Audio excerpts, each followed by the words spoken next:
D சாப்பிடுதியா? Dosa ஊத்தி தரேன். இல்லம்மா, கொஞ்ச நேரம் ஆகட்டும், நானே ஊத்திக்கிறேன். சின்னவன் எங்க? ஆளையே காணோம். ரூம்ல தான் படிச்சிட்டு இருப்பா. அம்மா, மகளிர் தின நல்வாழ்த்துக்கள். இந்தாருங்கள். என்னல இது? இன்னைக்கு என்னது? பூவெல்லாம் வாங்கிட்டு வந்து வச்சுக்கிட்டு நிக்க. அம்மா, அத சொல்லுதாம்ல, இன்னைக்கு உமன்ஸ் டே, மகளிர் தினம். அதான் ஐயா உனக்காக பூ வாங்கிட்டு வந்திருக்காரு. பரவாயில்லையே, பொம்பளையில அந்த அளவுக்கு மதிக்கிறாக்கும். சரி சரி, குடும் குடும். உனக்காக உம்மா ஆசையா வாங்கிட்டு வந்திருக்கா. நீ இப்படி நக்கலா சொல்ற? இந்த வீட்ல 4 பொம்பளையில இருக்கும். நீ எனக்கு மட்டும் கொண்டாந்து நீட்டிக்கிட்டு இருந்தேனா வேற அப்படித்தான் சொல்லுவேன். உன் அக்கா மாதிரி 2 பேர் இருக்கா, ஆச்சி இருக்காக, பிறகு நான் இருக்கேன். சரி குடு. எல்லாருக்கும் சேர்த்துதான் மகளிர் தின வாழ்த்துக்கள். ஆளுக்கு ஒண்ணா வாங்க முடியும்? இந்தா வாங்கிக்க. அப்பா, என் மகனை நினைச்சா எனக்கு புல்லரிச்சு போகுது. பரவாயில்லையே, இதெல்லாம் ஞாபகத்துல வச்சு பாராட்டுதியே. குடு குடு. தேங்க்ஸ்ல. சரிம்மா, மசமசனே நின்னுட்டு இருக்காத. அப்படியே நெய்ய ஊத்தி 2 தோசையை முருகலா எடுத்துட்டு வா. ஏல, போய் துணியை மாத்து, சுட்டு தரேன். சரிம்மா. என்ன பூ வச்சுக்கிட்டு நிக்க? லதாக்கா வாங்க. வாங்கத்த, உட்காருங்க. அம்மா ரமேஷ்க்கு தோசை சுட்டு கொடுக்க போயிருக்கு. 2 தோசையை கூட சுட்டு திங்காது. என் வீட்லயும் ஒண்ணு கிடக்கு பாரு, இப்படிதான் போட்டு படுத்தி எடுப்பா. எப்ப பார்த்தாலும் அதை செஞ்சு கொடு, இதை செஞ்சு கொடு, கொஞ்ச நேரம் நகர விட மாட்டா. சே, 2 தோசையை ஊத்திதான் சாப்பிட்டா என்ன? என்ன பேச்சு பேசுத? ஓ மாவளும் என் பேரனும் ஒன்னா? ஓ மாவ பொட்டச்சி, அவ தோசையை ஊத்தி திங்கலாம் தான். என் பேரன் ஆம்பளை பேர, அவன் அடுப்புக்குள்ள என்னத்துக்கு போகணும்? ஆம்பளை பிள்ளைனா தோசை சுடக்கூடாதுன்னு இருக்கா? ஹோட்டல்ல இருக்கிற எல்லா மாஸ்டரும் ஆம்பளைங்க தானே. ஏன் பொம்பளை மட்டும் தான் தோசை சுட்டு திங்கணுமா என்ன? ஏன் ஆம்பளை ஒரு நாள் தோசை சுட்டா என்ன? நீ உங்க ஆத்தாக்கு பிறந்தவல்ல, நீ அப்படித்தான் சமத்துவம் பேசிக்கிட்டு இருப்ப. உன்கிட்ட எல்லாம் பேச முடியுமா? ஆம்பளை பிள்ளைய அதுக்கா பெத்து வச்சிருக்கு தோசை சுடுறதுக்கு. அடுப்பங்கிற வேலைய பொம்பளைகளுக்குன்னு தான் ஒதுக்கி வச்சிருக்கு. பிறகு நீங்களும் கொடி பிடிச்சிக்கிட்டு, ஏன் நான் ஒரு நாள் தோசை சுட்டா அவன் ஒரு நாள் தோசை சுடணும், நான் ஒரு நாள் வீட்டை பெருக்கணும் அவன் ஒரு நாள் வீட்டை பெருக்கணும்னு ஆம்பளைகள் தலையில எல்லா வேலையும் சுமத்திருதியே. ஓ, திங்கிறதுக்கு மட்டும் நல்லா ஆம்பளைங்க ருசியா திங்கலாம். பொம்பளை சுட்டு கொடுத்தா ஆம்பளை சலிக்காம கந்து திங்கலாம். ஏன் ஒரு நாள் பொண்டாட்டிக்கோ பிள்ளைகளுக்கோ கூட பிறந்த அக்கா தங்கச்சிமா இருக்கோ ஏன் ஆம்பளை சுட்டு தான் கொடுத்துட்டா என்ன? நாங்க என்ன உட்காந்து திங்க மாட்டோம் நான் சொல்றோம். நல்ல திம்ப, நீதான் அதுக்கே பிறந்த வதன. வர்ற மாப்பிள்ளையெல்லாம் தட்டி கழிச்சுக்கிட்டு இப்படியே உன் ஆத்தாக்காரி பேச்ச கட்டிட்டு உட்கார்ந்துருக்கல. இந்த லட்சணத்திலே தெரியல வருவான் ராசகுமாரன் உனக்கு சுட்டு அடுக்கிறதுக்குன்னு. ஏன் ஆச்சு இப்படி எல்லாம் பேசுற? அவ உன் பேத்தி தானே. அப்படி ஒரு மாப்பிள்ளை வந்தா வேண்டான்னா இருக்கு. ஏன் புருஷனுக்கு தான் வெந்நியே போட தெரியாது. மனுஷன் ஒரு சொம்பு வெந்நி வச்சு குடிக்கணும்னா கூட என்னதான் கூப்பிடுவாரு. கேட்டா அடுப்பு பத்த வைக்க தெரியாதுன்றுவாரு. என்ன செய்ய, எங்க காலம் தான் இப்படி போச்சு. இப்ப இருக்கிற பிள்ளைகளாவது சரி சமமா சந்தோஷமா இருந்துட்டு போட்டுமே. ஆமாட்டி, கட்டின புருஷனுக்கு வேலை செய்யறதை விட உங்களுக்கு என்ன? ஒரு செம்பு வெந்நி தான் வச்சு கொடுத்துட்டா என்ன? ஆமாட்டி, உன் புருஷனுக்கு வெந்நி கூட போட தெரியாது போட தெரியாதுன்னு சொல்லிக்கிட்டது ஒரு பெருமையோ? அவன் அவன் என்னலாமா பண்ணிக்கிட்டு இருக்கான், நீ பெருமை பீத்திக்கிட்டு இருக்க. இல்லக்கா, அவரு அடுப்பு கிட்ட போனதே கிடையாது. அதான் என்னதான் போட்டு தர சொல்லுவாரு. அதான் உடம்பு முடியாட்ட கூட தலையே தூக்க முடியாம கிடப்பேன். வேற என்ன செய்யறதுன்னு மாத்திரையை போட்டுட்டு போய் அடுப்புக்குள்ளதான் நிப்பேன். என்ன செய்ய சொல்ற? அதுக்குதான் சொல்றேன், பெத்த பிள்ளையில சரி சமமா நடத்துங்க. ஆம்பளை பிள்ளையில இருக்கட்டும் பொம்பளை பிள்ளையில இருக்கட்டும், வீட்டு வேலையை செஞ்சா என்ன? நாளைக்கு வரப்போற அவனு பொண்டாட்டியாது நம்மள மாதிரி இல்லாம சந்தோஷமா இருக்கட்டும். ஒருத்தருக்கு ஒருத்தர் வேலைகளை பகிர்ந்துக்க சொல்லி கொடுங்க.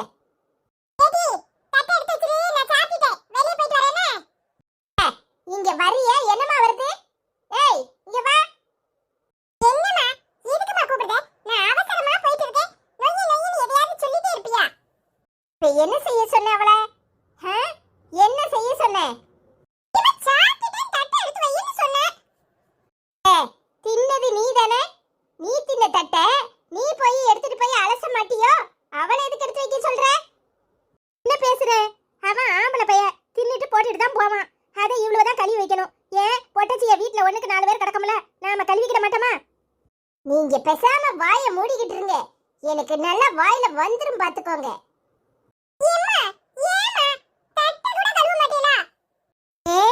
நீர் மகாராசன் தின்ன தட்டை நீர் கழுவி வைக்க மாட்டேரா? ஓ எச்சி தட்ட அவ தூக்கிட்டு போய் கழுவணுமா? இல்ல, மரியாதைய போய் தட்டை கழுவி வச்சுட்டு போ. அப்படி என்ன தலை போற அவசரமா இருந்தாலும் பரவாயில்ல, நீ தின்ன தட்டை நீ தான் கழுவணும் போ. இது வரையா என்ன பாடு பார்த்து எடுக்கறிய? ஆம்பளை பையில போட்டு தட்டை கழுவுங்கறிய. என்ன நீ வீட்ல தானே கிடக்குற, ஏன் நீ கழுவு? இல்ல நான் கழுவிட்டு போறேன். இல்லன்னா ஒண்ணுக்கு ரெண்டு பொட்டச்சிய கிடக்காளுவல்ல, கழுவு வாழுவா. அந்த பையில போட்டு இந்த பாடு படுத்தி எடுக்கிறேன். காலையில ஏதாவது பேசிக்கிட்டு இருக்காதீங்க, எனக்கு வாயில நல்லா வந்துரும் பாத்துக்கோங்க. நீங்க கெடுக்கிறது தான் அவனை. ஏன் அவன் தின்ன தட்டை கழுவ முடியாத அளவுக்கு அப்படி என்ன அவருக்கு பிஸி? ஏன் சாப்பிட முடியுதுல்ல, தட்டை கழுவ முடியாதா? பிள்ளைகளை இப்படியே நீங்க வளர்த்து வளர்த்து விடுறதுனாலதான் அதுக்கு இல்லாத வேலையெல்லாம் பார்த்துக்கிட்டு அலையுது. கூட பிறந்த தங்கச்சிக்கு மரியாதை கொடுக்கறது கிடையாது, அக்காக்கு மரியாதை கொடுக்கறது கிடையாது, அம்மாக்கு மரியாதை கொடுக்கறது கிடையாது. நாளைக்கு தெருல போய் அடுத்த பிள்ளைகளோட கையை பிடிச்சி இழுக்கிறது. முதல்ல வீட்டுல நல்ல பழக்கங்களை சொல்லி கொடுங்க. ஆம்பளை ஆம்பளைன்னு தலையில தூக்கி வச்சு ஆடாதீங்க. ரோட்ல என்ன நடக்குது பாக்குறீங்கல்ல? பணோ கேடு கட்ட பைய அப்படி அலைஞ்சாங்கிறதுக்காக என் பேர் என்ன தப்பா சொல்லுவியா?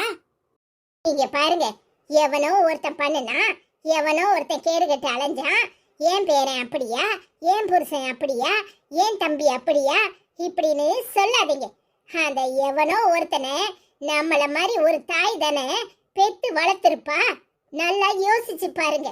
அப்ப நாம பிள்ளைங்களுக்கு முதல்ல நம்ம வீட்டுல சமத்துவத்தை சொல்லி கொடுங்க. நீ எந்த அளவுக்கு ஆம்பளைன்னு ஒசத்தியோ அதே அளவுக்கு பொம்பளையும் ஒசந்தவங்க தானே சொல்லுங்க. வீட்டுல இருக்கிற பொம்பளைங்களுக்கு மரியாதையும் மதிப்பும் கொடுக்கணும்னு சொல்லுங்க. இங்க இருந்துதான் பழக்க வழக்கங்கள் வளருது.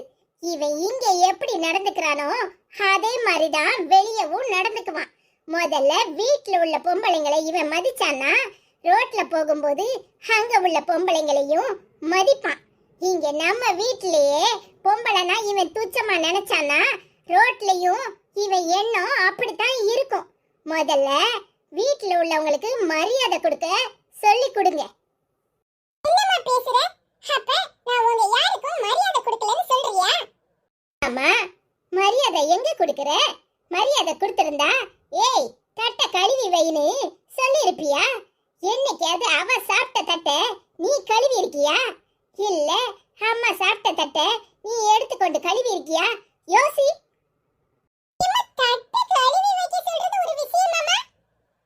ஆமால, எச்சி தட்டை நான் கழுவ மாட்டேன், நான் சாப்பிட்டுட்டு போட்டுட்டு போயிருவேன், எங்க வீட்டுல இருக்கவங்க கழுவுவாங்க அப்படிங்கிற திமிரு. நீ சாப்பிட்ட தட்டை கூட நீ தூக்கி கொண்டு கழுவ முடியல, அந்த அளவுக்கு உனக்கு திமிரு ஆம்பளைங்கிற எண்ணம். ஏன் என்னைக்காவது ஒரு நாள் நாங்க எல்லாரும் சேர்ந்து தானே சாப்பிட்டுருப்போம். அந்த நேரம் நீ எல்லாரும் சாப்பிட்ட தட்டையும் தூக்கிட்டு போயிருந்தா நான் இந்த மாதிரி பேசியிருக்க மாட்டேனே. ஆமா, அக்கா சொல்றது சரிதான். அன்னைக்கு கூட என் புருஷக்காரன் சோத்துல ஒரு முடி கடந்ததுக்காக தட்டை தூக்கி அப்படியே என் மூஞ்சில வீசிட்டான் தெரியுமா? எனக்கு வந்த ஆத்திரத்துக்கு அந்த சோத்தை பொங்குறதுக்கு நான் எந்த அளவுக்கு கஷ்டப்பட்டிருப்பேன். அவனுக்கு திமிரும் தெனாவட்டும் தூக்கி ஒரு வீசின வீடு பூரா சோறு. அவ்வளத்தையும் நான் கூட்டி பெருக்கி அழுறதுக்குள்ளேயும் படாத படுதான் பட்டிருக்கேன். ஏன் என்னைக்காவது நம்ம தூக்கி வீசினா அவர் அவ்வளத்தையும் கிளீன் பண்ணிடுவாரா? சரி, மறுநேரம் என்ன பண்ண நீ? ஐயா ராசா சாப்பிடுங்கன்னு சோறு கொண்டு கொடுத்தியாக்கும். ஆமா, வேற என்ன பண்றது? அப்போ உனக்கு திமிரு. தின்னா தின்னும் திங்காட்டா போறோம், பொங்கி தின்னுன்னு 4 நாளைக்கு சோறு பொங்காம போட்டிருக்கணும். அப்ப தன்னால வலிக்கு வருவார்ல. சோத்துக்கு மரியாதை கொடுக்க தெரியாது, அத பண்ண பொண்டாட்டிக்கு மரியாதை கொடுக்க தெரியாது. தூக்கி எறிதானாக்கும் தூக்கி. நீ சொல்றது சரிதாமா, நம்ம யாரையும் மதிக்கிறது கிடையாது. பொம்பளைங்க அப்படிங்கிற நான் கூட அப்படித்தான் இருந்தேன். பொம்பளை பிள்ளை தானே, இவ்வளவு என்ன பெரிய இவ்வளவுலாம் வேற பள்ளிக்கூடத்துல பேசியிருக்கேன். அந்த மாதிரி பேசுறதுனாலதான் இந்த மாதிரி ஆட்கள் வளர்றாங்கன்னு நினைக்கிறேன். நேற்று கூட நியூஸ்ல பார்க்கும்போது பாண்டிச்சேரியில 9 வயசு பிள்ளைய கொன்றுட்டானுங்க. எனக்கு மனசு சங்கடமா தான் இருந்துச்சு. சரி, சங்கடமா இருந்துச்சுல்ல, அதுக்காக ஐயா அதை மாத்திக்கிறதுக்கு என்ன முயற்சி பண்ணாரு? இன்னைக்கு சாப்பிட்ட தட்டை கழுவுங்கிற என்னமோ காலங்காத்தால ஒரு பூவை கொண்டு வந்து கொடுத்துக்கிட்டு ஹாப்பி உமன்ஸ் டேன்னு சொன்னா மட்டும் போதுமா? மகளிருக்கு மரியாதையும் மதிப்பும் கொடுக்கணும்ல. அது வீட்ல இருந்து வருதுல்ல, அத செய்யறது கிடையாது. பெருசா 33% இடம் ஒதுக்கீடு கொடுக்கோன்னு கூவுனாங்க. என்ன நடந்துச்சு?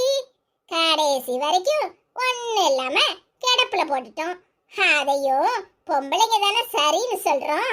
இந்த மாதிரி பொம்பளைங்களும் பேசுறதுனாலதான் இந்த மாதிரி எல்லாம் நடக்குது.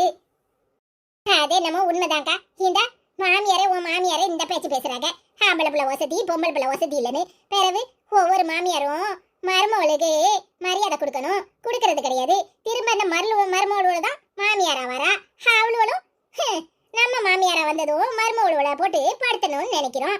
அதனாலதான் இந்த மாதிரி ஆட்கள்லாம் வளர்ந்துகிட்டே போறாங்க. ஆணும் பெண்ணும் சரிசமம்னு சும்மா பேசினா மட்டும் பத்தாது. மனசளவுல ஒவ்வொரு வீட்லயும் குடும்பத்திலயும் உள்ளவங்க நினைக்கணும். எல்லாம் கண் தொடைப்பு தாண்டி. பெருசா உமன்ஸ் டே கொண்டாடுறோம், பெண்கள் தினம், பெண்களை போற்றணும்னு பேசுறதோட சரி. எல்லாம் வீட்ல இருந்து தான் ஆரம்பிக்கு. வீட்ல முதல்ல கட்டின பொண்டாட்டிக்கும் மகளுக்கும் மரியாதை கொடுக்கணும். அது எந்த வீட்லயும் நடக்கிறது இல்லையே. பெருசா பொம்பளைகளுக்கு மரியாதை கொடுத்தா அவ்வளவா நம்மள மதிக்க மாட்டானே உணவ பேசிக்கிட்டு அலையுது. பின்ன இப்படித்தான் இருக்கும். இப்ப என்னதான் செய்யணுங்கிற? என்னத்த செய்யணுங்கிற? உங்களை மாதிரி கிளவி மாறும் பிள்ளைகளை பெற்ற ஆத்தா மாறும். முதல்ல பிள்ளைகளை சரிசமமா பாருங்க.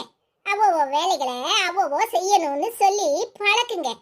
பெத்தவங்களுக்கும் மற்ற இடத்துல உள்ளவங்களுக்கும் மரியாதை கொடுக்கணும்னு சொல்லுங்க. குடும்பம் மட்டும் இல்ல, வெளியில போற இடங்கள்லயும் எல்லாரையும் மதிக்கணும்னு சொல்லி கொடுங்க. அப்போ இந்த மாதிரி ஆட்களு வர்றத தடுக்கலாம். இல்ல நாடு இன்னும் நாசமா தான் போகணும். சும்மா வாய் பேச்சுக்கு உமன்ஸுக்கு பொம்பளையில மதிக்கும், பொம்பளைகளுக்கு இடம் ஒதுக்கீடு தரோம், பொம்பளைகளுக்கு அதை கொடுக்குறோம் அப்படின்னு சொன்னா மட்டும் போதாது. ஒவ்வொரு வீட்லயும் செயல்ல இறங்குங்க. அப்பதான் நாடும் முன்னேறும், வீடும் முன்னேறும். நீ சொல்றது சரிதாம்மா. நானும் இவளும் ஓ வயிற்றுல தான் பிறந்தோம். ஆனா என்னைக்காவது இவளை நான் அப்படி நினைச்சதே கிடையாது. நீ மட்டும்தான் பேசிக்கிட்டே இருந்திருக்க. நான் அக்கானே நினைச்சதே இவ பொம்பளை பிள்ளை தானே ஏன் மனசுலயே அந்த எண்ணம் இருந்திருக்கு. சும்மா வெறும் பேச்சுக்கே அக்கா அக்கான்னு சொல்வேனே தவிர நாம தான் இந்த வீட்டுல எல்லாமே, நாம தான் ராசா அப்படி எல்லாம் நினைச்சிருக்கேன். என்ன மன்னிச்சிரு. இனிமே எனக்கு என்ன செய்யறியோ அதே தான் நீ அவளுக்கு செய்யணும். நீ பாகுபாடு இல்லாம தான் எங்களை வளர்த்த. ஆனா என் மனசுல எல்லாமே இந்த வீட்டுல நான் தான், அப்படி அம்மா எனக்கு தான் செல்லம் கொடுக்கும் அப்படின்னு நான் சொல்லியிருக்கேன். இனி அப்படியெல்லாம் கிடையாது. நான் சாப்பிட்ட தட்டை நானே கழுவி வைக்கிறேன். என் வேலையில நானே செய்யறேம்மா. இல்ல ரமேஷ், உண்மையிலேயே சொல்ற? ஆமா, உண்மையிலேயே தான் சொல்றேன். இன்னைக்குதான் நம்ம எல்லாருக்கும் உண்மையான மகளிர் தினம். சூப்பர்ல. ஒவ்வொரு வீட்லயும் ஒவ்வொருத்தரும் இப்படி பிள்ளைகளை வளர்த்தா இந்த மாதிரி கேடு கெட்டவன் உருவாக மாட்டான். நல்ல சமுதாயம் உருவாகும். உங்க எல்லாருக்கும் இனிய மகளிர் தின நல்வாழ்த்துக்கள். சூப்பர் ரமேஷ். இப்பவே போய் என் வீட்டுக்காரர் அவரையே காஃபி போட்டு தர சொல்லுதே. இதான் சாக்குது. அவனை வேலை வாங்க ஆரம்பிச்சிடாத. இது வேலை வாங்கறதுக்காக சொல்லல, அவரை ஆசையா எனக்காக போட்டு தர சொல்ல போறேன். அதுவும் சரிதான். லதா, இனிய மகளிர் தின நல்வாழ்த்துக்கள். இல்ல, நல்வாழ்த்துக்கள்லாம் சொல்றதெல்லாம் சரிதான். இன்னையில இருந்து நீ தின்ன தட்ட நீ தான் கழுவணும். அதான் இந்த மகளிர் தினத்துல எடுக்கப்பட்ட உடன்படிக்கை. அம்மா, அத நான் எப்பவும் தான் பண்ணிக்கிட்டு இருக்கேன். நீ என்னைய சொல்ற?